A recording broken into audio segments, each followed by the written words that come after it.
Sejatinya apapun yang dia katakan itu sebetulnya nasihat untuk dirinya sendiri. Ada pendakwah ngomong dikit-dikit ngomong anjing, dikit-dikit ngomong babi. Semakin sering lisannya membicarakan hewan-hewan tersebut, itu sebetulnya cerminan hatinya.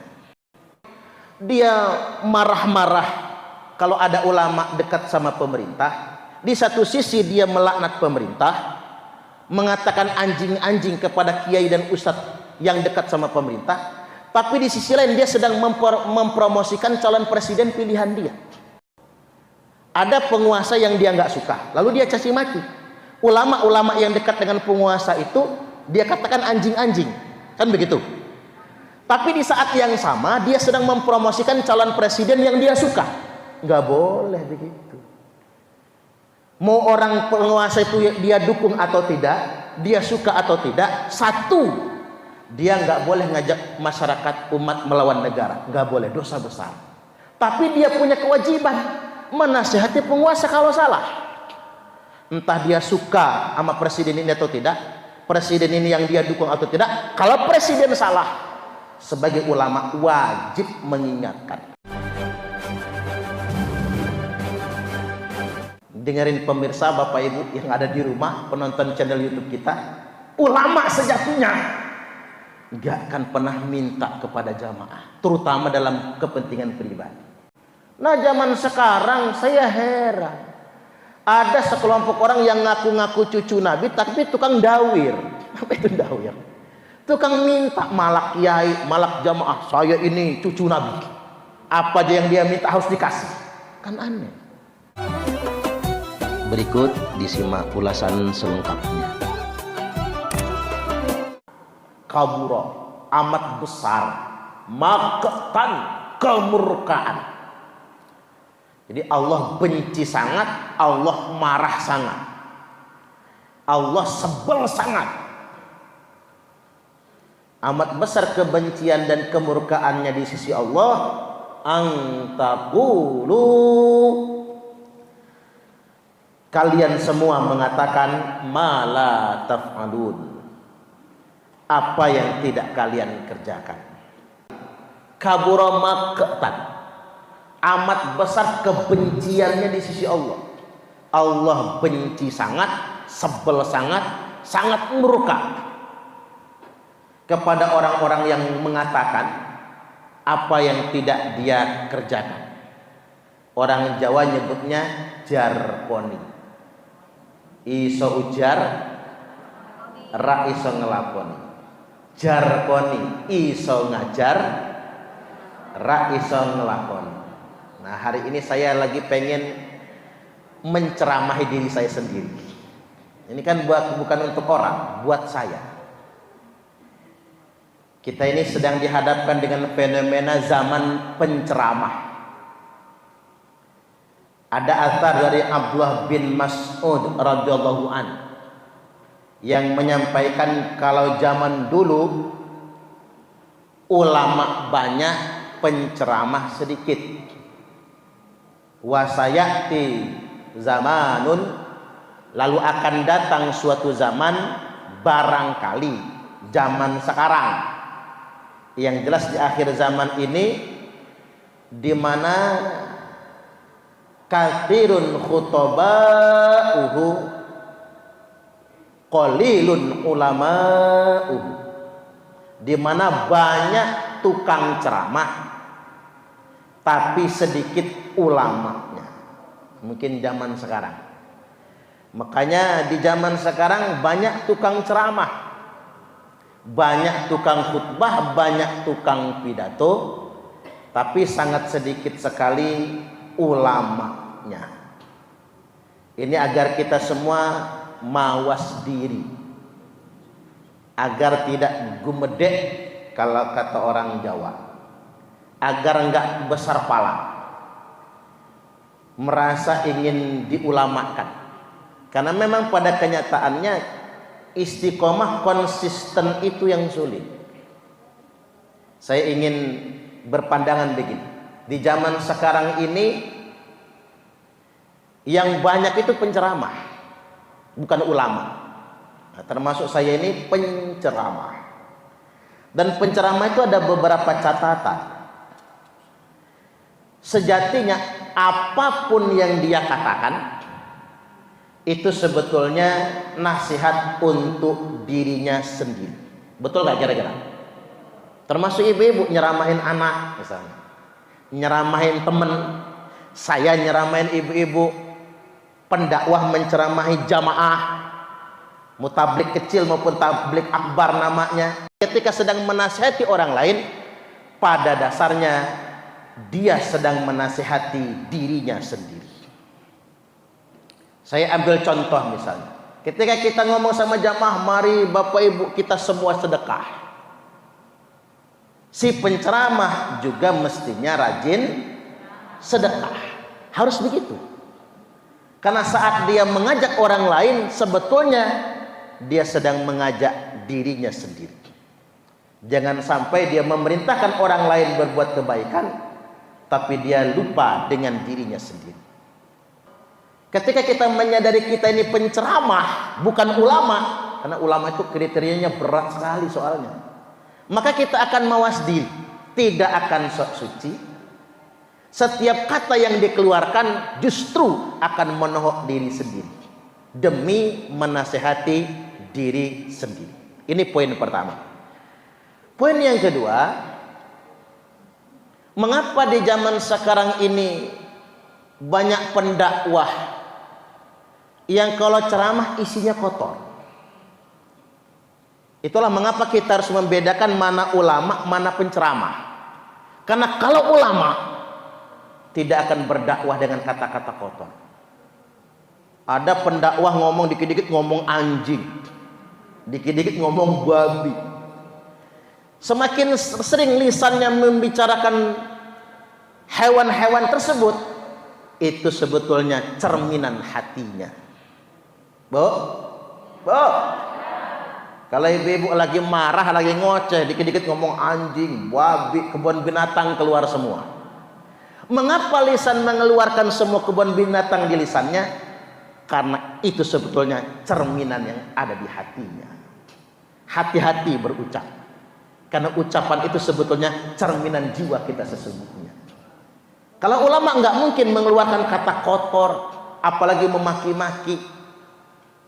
Kemudian yang berikutnya, ulama tidak mungkin berdakwah dengan melaknat.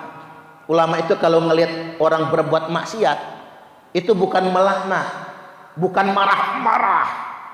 Tapi ulama itu ketika melihat orang yang sedang berbuat maksiat, dia nangis. Ya Allah, apa sih yang sudah saya lakukan untuk mengajak mereka semua taat? Ulama itu malah nangis. Atau walaupun dia sudah melakukan mengajak kepada kebaikan, ya Allah, apa dosa saya sehingganya ajakan saya tidak didengarkan oleh mereka? Itu ulama. Sedangkan pendakwah kalau masih mengikuti hawa nafsu, ngelihat ahli maksiat itu marah-marah, memaki-maki, bahkan melaknat. Makanya sampai disindir oleh Allah. Tercantum di dalam Al-Quran, wa yad'ul insanu bisyarri du'aahu bil khairi wa kanal insanu ajula. Wa yad'ul insanu bisyarri. Kalau bahasa kitanya payah betul manusia itu. Gampang betul dia berdoa yang jelek-jelek, melaknat, ngancam-ngancam. Sebagaimana dia gampangnya berdoa atas kebaikan. Wa kanal insanu ajula. Emang itu tabiat manusia, tergesa-gesa, terburu-buru, gampang tersinggung, gampang urakan, gampang marah-marah. Bahasa orang sekarang apa? Sumbu pendek. Dikit-dikit terus surut ngamuk, dikit-dikit terus surut ngancam-ngancam, dikit-dikit terus surut marah-marah. Itu bukan ulama. Ulama nggak mungkin begitu. Ulama sebenarnya ketika ada umatnya yang menyimpang, dia berpikir bagaimana cara mengingatkannya. Bahkan dia menangis, apa dosa saya ya Allah sehingganya saya belum bisa mengingatkan mereka. Itu ulama sungguhan, bukan malah yang ngancam-ngancam tadi itu. Baik, Saya ingin petakan 4 perbedaan ulama dengan penceramah. 4 perbedaan. 1, ulama tidak pernah melaknat dan tidak pernah marah-marah dalam mendakwahkan agama. Nah, kalau penceramah mudah melaknat, mudah tersinggung, pulang ceramah nggak disangoni, marah sama jamaah, malah ditagih. Subhanallah, memang keikhlasan penceramah itu di situ diukurnya. Zaman dulu mana ada ulama ceramah pulang ceramah diamplopin. Zaman sekarang pengajian Aisyah, selesai pengajian langsung datang buku yang mau ditandatangan, kan gitu ya. Ini zaman sekarang.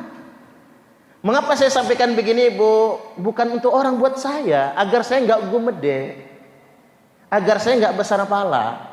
Saya ini cuma penceramah loh, kan begitu. Jangan berlebih-lebihan. Mau dia penceramah terkenal, kalau nggak mahal nggak datang. Coba lihat mau balik kondang, nggak usah disebut namanya, dia ngambek sama saya nantinya. Itu ada yang 60 juta baru bisa datang, ada yang harus dibayar 100 juta baru bisa datang, ada yang 30 juta baru bisa datang, pakai DP lagi. Coba jajal kalau nggak percaya. Ngundang mau balik terkenal di YouTube sama di TV. Kalau nggak dikasih DP nggak datang. Ulama zaman dulu mana ada yang begitu? Apa itu salah? Saya nggak salahkan. Namanya dunia ya, hukum dunia kan. Saya nggak salahkan. Artis saja dibayar mahal, makanya saya nggak salahkan. Ngundang artis bayar mahal dong, kan begitu. Nggak salah ngundang pendakwah, penceramah.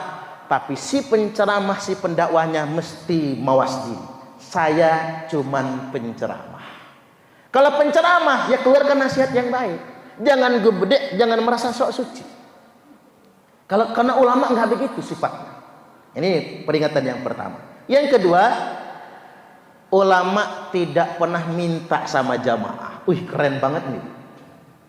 Dengerin pemirsa, Bapak Ibu yang ada di rumah, penonton channel YouTube kita, ulama sejatinya nggak akan pernah minta kepada jamaah, terutama dalam kepentingan pribadi. Nah, zaman sekarang apa-apa pakai proposal.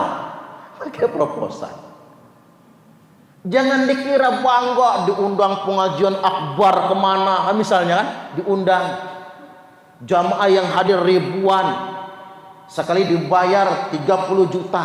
Itu kalau mau tahu, per rumah dijatah nyumbang 50.000. Ini yang nyumbang ini mohon maaf, betul kadang-kadang beras saja belum tentu kebeli. Sokongan, Bu. Makanya saya malu kalau ditanya orang, Ustadz, kalau diundang ke tempat kami berapa tarifnya? Mapas tarif, Bu.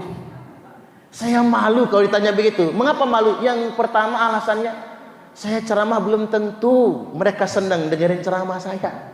Jangan-jangan nyesel ngundang Suparman itu udah bayar mahal, cuman gitu doang ceramahnya. Kan begitu, itu yang saya pikirkan. Yang kedua saya mikir itu kan dipungut dari warga situ. Per orang dijatah, harus nyetor sekian. Ada yang sampai ngutang kan demi itu semua. Ini yang mesti dipikir. Kalau ulama zaman dulu nggak ada. Saya runut ulama, nabi, sahabat, ulama-ulama tabi'in tidak pernah nadah ke jamaah. Malah ngasih. Nabi itu tidak pernah minta sama umat, nggak pernah. Makanya beliau haram menerima zakat kan. Kalau zakat jelas haram, tapi minta, apalagi minta. Tak ulangi ya. Kalau zakat jelas haram bagi Nabi nggak nerima zakat. Beliau bukan cuma tidak nerima zakat, tapi nggak pernah minta sama jamaah. Walaupun sedang lapar. Malah ada sahabat nyindir, Nabi sorbannya bagus, kasih sorban. Nabi imamahnya bagus, kasih imamah. Nabi kok bajunya bagus, baru beli baju, Bu. Ada yang komentar bajunya bagus, dilepas oleh Nabi, ganti baju yang kemarin, dikasih. Makanya sahabat ditegur, jangan banyak minta kalau dekat Nabi, karena Nabi tidak pernah menolak orang yang meminta apa yang jadi miliknya. Nah, zaman sekarang saya heran, ada sekelompok orang yang ngaku-ngaku cucu Nabi tapi tukang dawir. Apa itu dawir? Tukang minta, malak kiai, malak jamaah, saya ini cucu Nabi. Apa aja yang dia minta harus dikasih. Kan aneh. Ketika ulama kemudian justru nadahnya ke jamaah, bukannya ngasih. Artinya begini, kita nggak munafik, butuh semua. Hanya saja memang jauh kalau dibandingkan dengan ulama zaman dahulu, jauh sekali. Ulama zaman dahulu milih hidup sederhana, tidak pernah mengeluh di hadapan jamaahnya. Apalagi khususnya buat kepentingan pribadi ya. Kalau zaman sekarangnya apa-apa aja mintanya ke jamaah, sampai sedemikian rupa. Baik. Kemudian yang ketiga, ulama zaman dahulu menasihati penguasa. Ulama dan umara itu posisinya ulama menasihati umara. Tapi jangan salah, ulama itu wajib menasihati pemerintah, bukan mengajak melawan pemerintah. Lain itu, lain. Jangan sampai ada orang begini, dia marah-marah kalau ada ulama dekat sama pemerintah. Di satu sisi dia melaknat pemerintah, mengatakan anjing-anjing kepada kiai dan ustadz yang dekat sama pemerintah. Tapi di sisi lain dia sedang mempromosikan calon presiden pilihan dia. Nggak boleh begitu. Ada penguasa yang dia nggak suka, lalu dia caci maki. Ulama-ulama yang dekat dengan penguasa itu dia katakan anjing-anjing. Kan begitu. Tapi di saat yang sama dia sedang mempromosikan calon presiden yang dia suka. Nggak boleh begitu. Mau orang penguasa itu dia dukung atau tidak, dia suka atau tidak, satu, dia nggak boleh ngajak masyarakat umat melawan negara. Nggak boleh, dosa besar. Tapi dia punya kewajiban menasihati penguasa kalau salah. Entah dia suka sama presiden ini atau tidak, presiden ini yang dia dukung atau tidak. Kalau presiden salah, sebagai ulama wajib mengingatkan. Setuju nggak kira-kira? Setuju, harus mengingatkan. Jangan sementang nih presiden dia suka, dia dukung, tapi presiden berbuat salah, dia diamin. Malah dibela-belanya, tidak, harus dia nasihati. Tapi sejelek-jelek apapun presiden, ulama juga nggak boleh ngajak umat ini melawan pemerintah yang sah, nggak boleh. Makanya Nabi SAW telah bersabda, ulama'uhum syarru man tahta adimis sama. Seburuk-buruknya makhluk di bawah kolong langit ini suatu hari nanti adalah orang-orang yang bergelar ulama. Minhum takhrujul fitnah wa fihim ta'ud. Apa sebabnya? Dari para ulama justru keluar fitnah-fitnah, dan fitnah akibatnya akan kembali kepada mereka. Saat kapan? Saat ulama ngikutin selera. Kalau dia benci penguasanya, dia ajak umat untuk melawan penguasa. Kalau dia demen sama penguasanya, apapun kelakuan penguasa salah juga dibenarkan oleh dia. Itu yang nggak boleh. Ulama punya kewajiban menasihati penguasa, karena penguasa manusia biasa. Tapi ulama juga tidak boleh mengajak umat untuk melawan penguasa. Kemudian yang keempat, ulama sebenarnya mampu menjadikan muridnya sebagai ulama juga. Kalau bahasa sekarang begini, ulama itu mampu menjadikan santrinya pinter kayak kiainya juga. Bahkan kalau bisa lebih pinter dari kiainya. Itulah bedanya penceramah kondang dengan ulama, dengan kiai. Kalau penceramah kondang, jutaan orang terpukau dengan isi ceramahnya, tapi dia tidak akan pernah mampu menjadikan satu pun jamaahnya pinter kayak dia. Yakin, percaya? Nggak akan mampu. Jutaan orang terpukau, dai berjuta umat umpama, sekali datang ribuan orang berduyun-duyun berdesak-desakan, bahkan emak-emak rebutan salaman sama foto-fotoan misal, saking mengidolakan si penceramah. Tapi ingat, penceramah hanya mampu membuat orang terpukau, tapi tak mampu membuat satu pun jamaahnya pinter kayak dia. Beda dengan kiai. Kalau kiai memang mungkin gak pinter ceramah, tapi satu kiai bisa membuat santrinya pinter kayak kiai juga, bahkan lebih pinter dari gurunya. Makanya saya terkesan, Bu, pondok-pondok hebat di Jawa itu ya, misalnya yang Jawa Barat, Miftahul Huda misalnya, Tasikmalaya, alumni Miftahul Huda itu banyak betul bikin pondok pesantren. Madarijul Ulum, alumni Madarijul Ulum banyak betul bikin pondok pesantren, termasuk bikin di Lampung. Lirboyo, alumni Lirboyo sudah ribuan mendirikan pondok pesantren juga. Tabuirang kan begitu, Kerapiak. Nah itu baru kiai beneran. Ketika dia mampu membuat santrinya pinter kayak kiainya, bahkan lebih pinter dari kiainya, bahkan santrinya lebih hebat lagi. Nah itu ulama, mampu membuat santrinya pintar seperti gurunya juga. Makanya ini buat mawas diri. Ceramah ini bukan buat orang lain, buat diri saya. Kadang-kadang kita ini sementang banyak jamaah jadi khilaf, jadi lalai. Dan manusia bisa salah, Bu, karena manusia bukan malaikat. Betul nggak kira-kira? Ustadz itu bisa salah. Makanya saya sampaikan sama ibu-ibu, ngaji begini, selama yang disampaikan guru itu baik, ambil. Kalau ngambilnya di majelis itu berkah, ngambilnya di majelis itu berkah. Karena ibu-ibu nggak nyomot di YouTube, bukan nyomot di YouTube, bukan nyomot di Google, hadir ngaji di sini, hadir, betul-betul hadir. Kayak kemarin yang kita kaji itu kan, amalkan salawat 100 kali sampai 1000 kali kan, ibu ambil di majelis itu bersana, karena kita ngaji di sini. Tapi kalau nyomotnya di YouTube belum tentu barokah. Tapi tetap kita harus sadar, yang ceramah itu Suparman, manusia juga. Kalau kira-kira ada isi ceramahnya nggak masuk akal, kan kita berakal semua, betul nggak kira-kira? Ad-din huwal aql, agama itu akal. Kalau nggak dinalar, agak isi ceramahnya nggak masuk nalar, dinurani bertentangan, jangan diambil. Karena Suparman tetap manusia biasa, masih bisa salah ngomong juga, karena cuman penceramah. Walaupun sering saya sampaikan, saya mengatakan ini bukan berarti jangan mendengarkan penceramah. Kalau dipikir-pikir, kadang-kadang penceramah itu juga banyak nasihatnya, betul nggak kira-kira?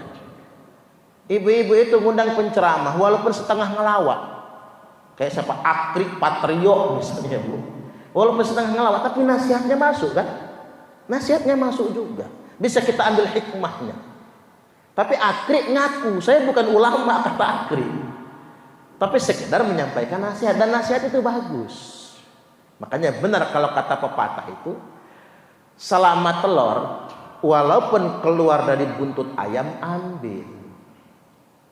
Buhit ayam, baca buhit ayam. Walaupun keluar dari buntut ayam, ambil telur. Tapi kalau kuning-kuning, walaupun keluar dari buntut sahrino, jangan diambil, Bu, karena bukan emas 24 karat itu, bukan. Itu najis mughalladhah soalnya.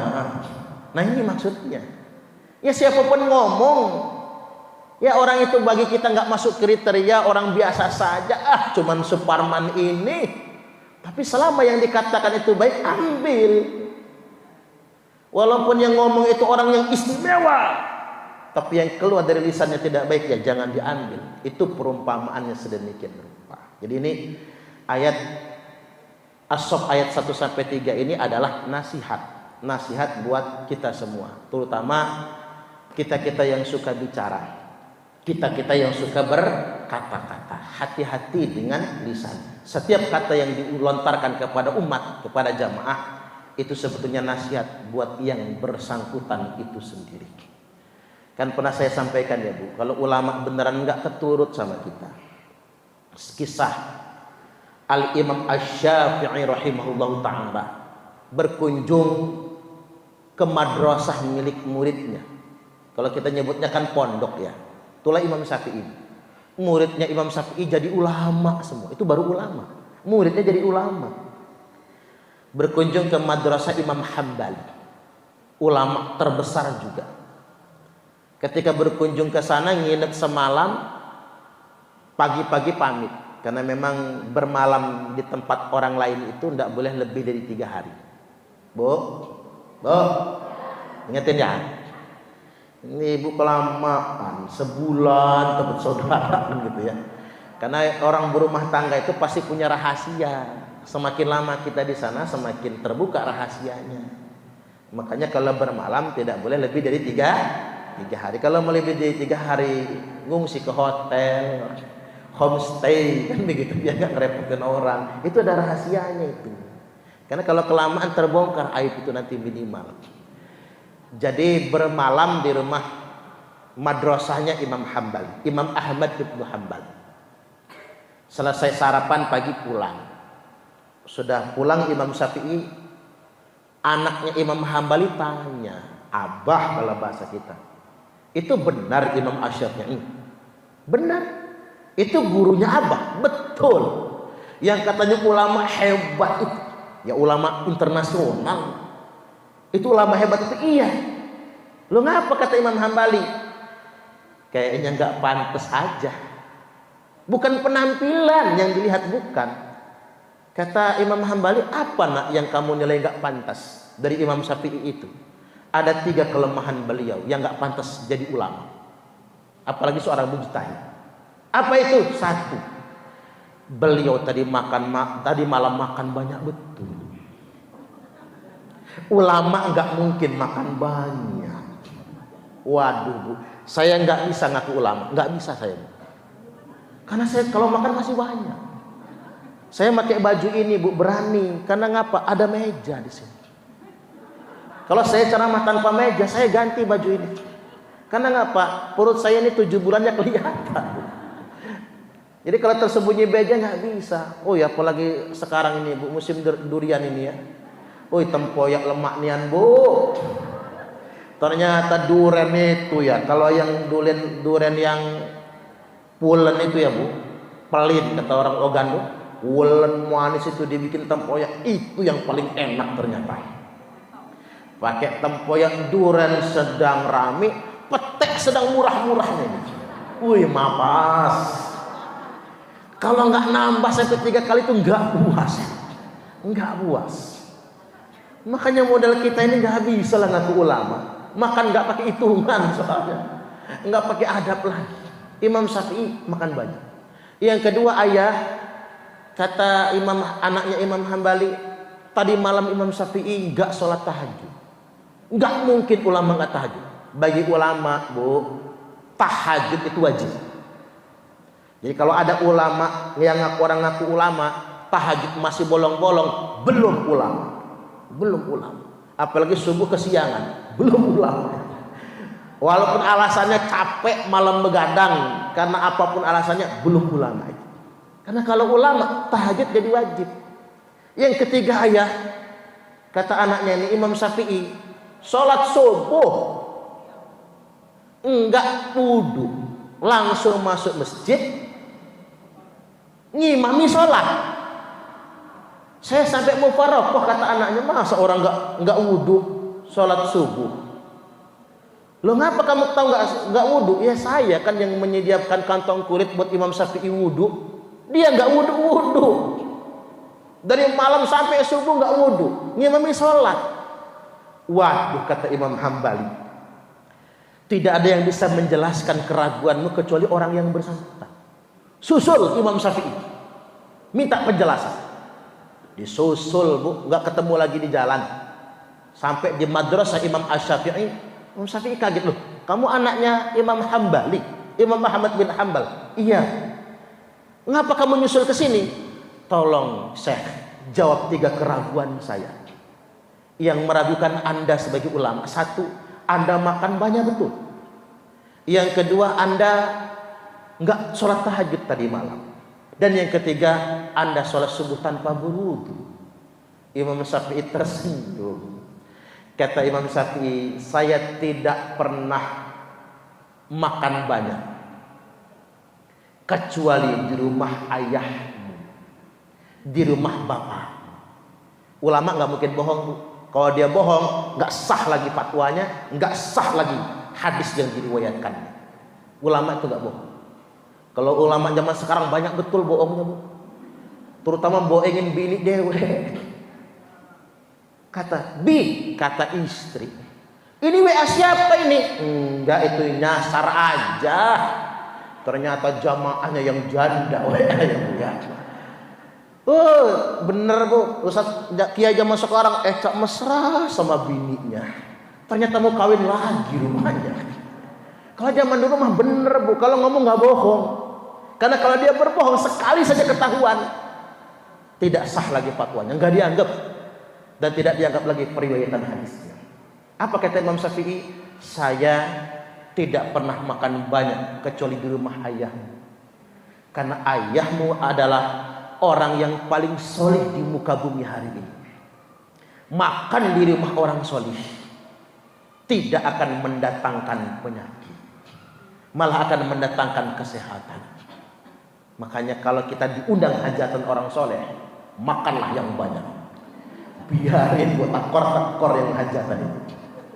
Tapi kalau diundang ahli maksiat dikit aja makan, takut masuk angin, sakit perut, nanti malah jadi penyakit. Yang kedua kata Imam Syafi'i, setelah saya makan banyak, tiba-tiba mata saya menjadi terbelalak, enggak ngantuk sama sekali. Al-Quran seperti terbentang di hadapan saya.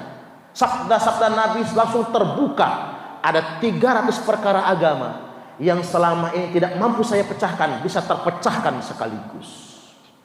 Itulah makan berkah. Kita, Bu, kalau makan sudah 3 kali nambah ulam petai jehing kabau. Petai jehing kabau, apa namanya itu? Jaling ya. Belum lagi pakai tempoyak. Ngopi biasanya kedadak, Bu. Kalau lah kedadak tuh, Bu, ngantuk, pasti ngantuk. Imam Syafi'i enggak ngantuk. Jadi ada 300 perkara fikih yang selama ini belum bisa dipecahkan, terpecahkan dalam satu malam. Beliau enggak tidur sama sekali. Nah, makanya beliau langsung tahajud. Enggak tidur, enggak batal. Kita jajal kalau makan banyak, Bu, nak tekentut itulah. Tekentut, tekerak, bersendawa. Imam Syafi'i tidak buang angin sama sekali. Enggak pengen kencing. Makanya sejak sholat maghrib dan isya, wudunya enggak batal. Karena beliau enggak tertidur sama sekali dan tidak buang hajat sama sekali. Langsung sholat tahajud. Selesai tahajud keluar dari kamar, enggak perlu wudhu lagi. Karena wudhu masih bisa belum batal. Langsung mengimami sholat subuh. Subhanallah. Ibu-ibu pernah nggak dalam satu malam nggak pengen kentut sama sekali, nggak kencing ya, Bu?